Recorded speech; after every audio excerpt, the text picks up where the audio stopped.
1874 through 1877. Once again, this is seen as being part of Congressional Reconstruction or Radical Reconstruction, but it's kind of breaking it down into a whole nother phase of almost the counter-reconstruction movement during this time period. Just like we saw violence before, we get violence in this time period of 74 through 76, but this violence is going to differ. Attackers are firstly going to operate a lot more openly, and they're going to closely identify themselves with the Democratic Party. It's becoming a lot more political.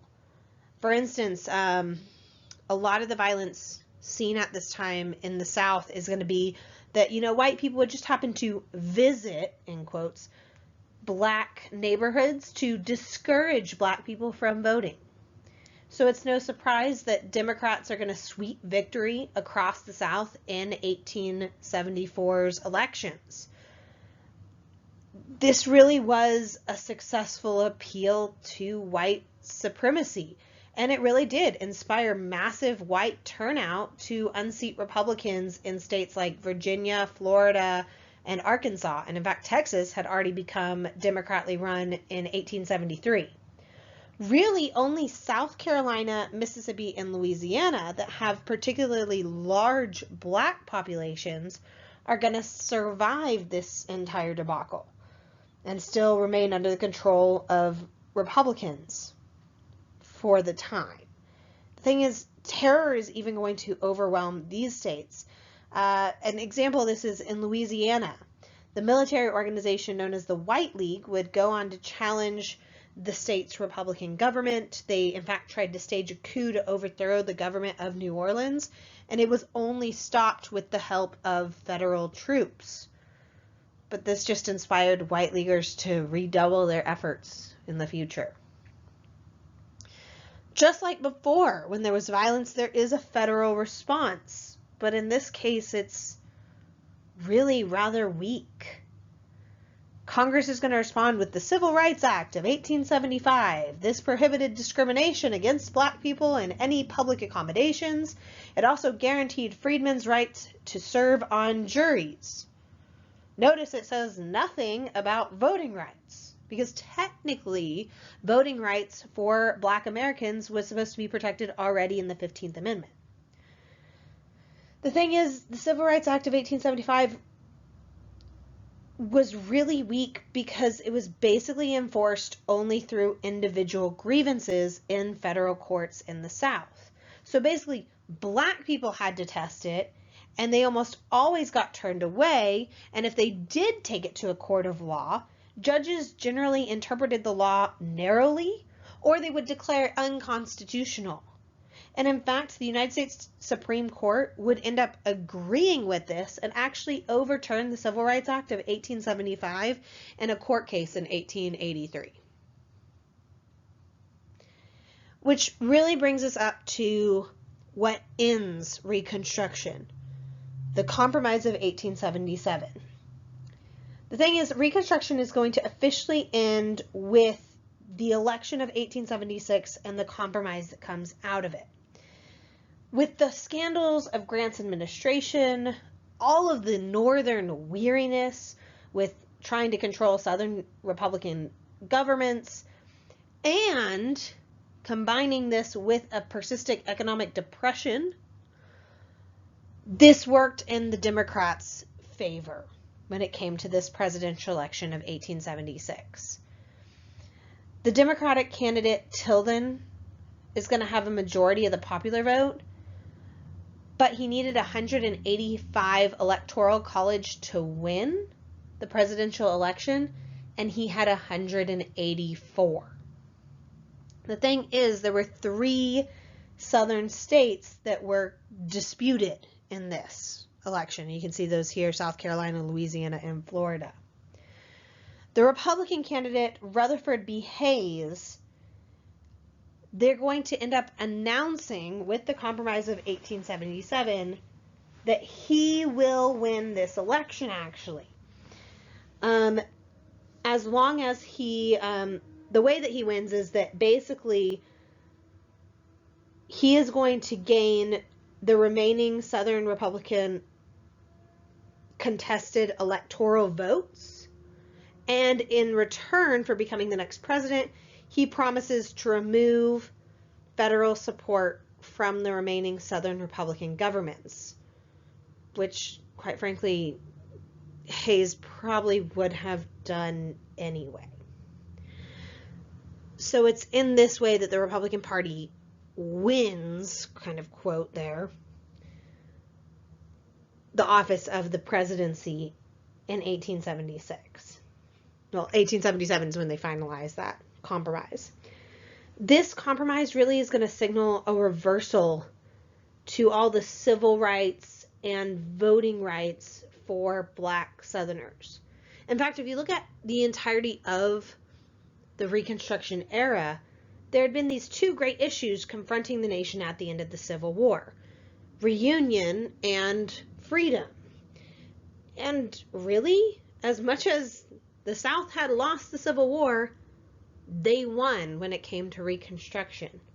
They had basically re-entered the Union on their own terms, as now they had taken back control of their offices and not interpreted a lot of the, civil rights acts to actually give civil rights to African Americans. And that's the other thing.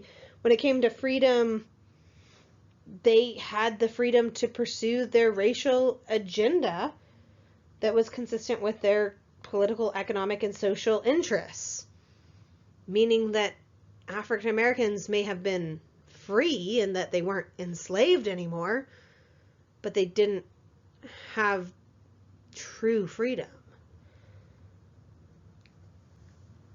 This is when we start seeing even more so that idea of the lost cause being put forward in American history. Southern Democrats are going to use the memory of Reconstruction to stay in power. And this elevates, Southern Civil War heroes to being saints. And battles were just a holy struggle where Reconstruction is their redemption that basically rescued the South from Black rule and rescued the South from federal oppression. So this makes it out to make the South the so-called good guys in all of this. I mean, you can see this with the names of places to this day. For instance, Arlington, Texas is named after Arlington, Virginia, the hometown of Colonel Robert E. Lee. And I guarantee you can find a whole lot more names like that.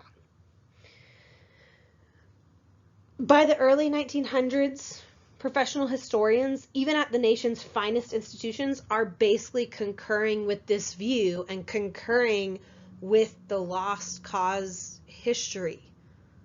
This is one of, so often people say, oh, the winners of a war get to write history. And in this case, we see with how the South ends up winning Reconstruction, so to speak, that they're the ones that write the history of the Civil War. The consensus grew that both sides fought courageously, and it was time to move on.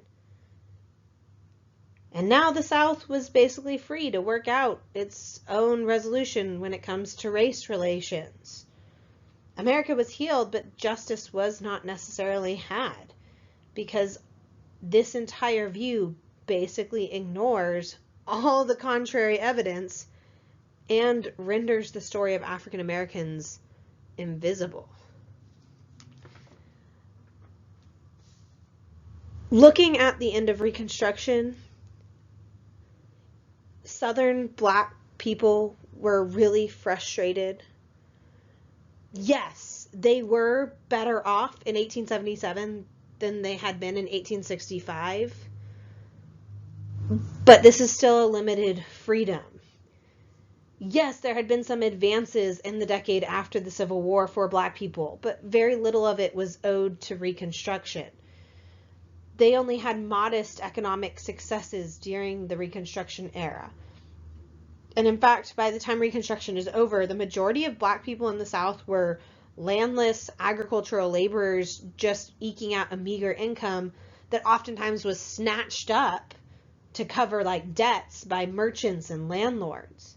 Yes, technically the 15th and 14th Amendments guaranteed African Americans equality before the law and protected the right to vote.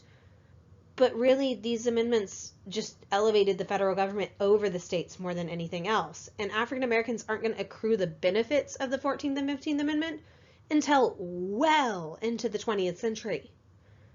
And in fact, we're going to see, well, if you take 1302 or when you take 1302 or if you already have taken 1302, in the late 19th century, the Supreme Court is going to uphold the legality of racial segregation, which basically declares the 14th and 15th Amendment don't really apply to African Americans. So in the end of all of this, what happens with Reconstruction is that America really had this huge opportunity to live up to all of its ideals and that it had really put forward in like 1776. All men are created equal. And America passed that up.